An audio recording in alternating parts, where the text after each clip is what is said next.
Случвало ли ти се да те накарат да попълниш там някаква бланка, се наложи да си изпишеш 3 имена и да си кажеш: аз съм забрал как се пише, не мога да пиша.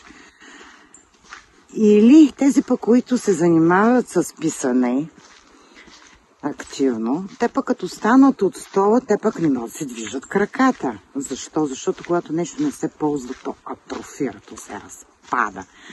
Айде сега да видим как ще използваме изкуствения интелект, за да разпаднем нашия. Да, по-лесно, по-бързо, ама като спестяваш време и енергия, поне ги влагай, за да проучиш себе си, да развиваш себе си. А то се ползва, за да си клатим краката.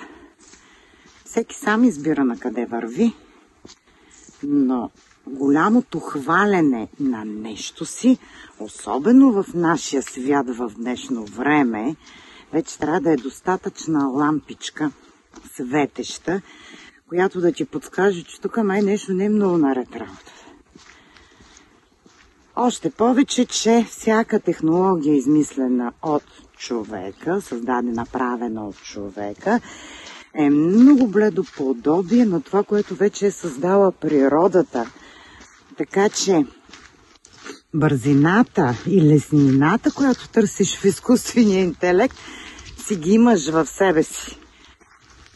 Просто си ги откри и си ги ползвай, защото атрофира.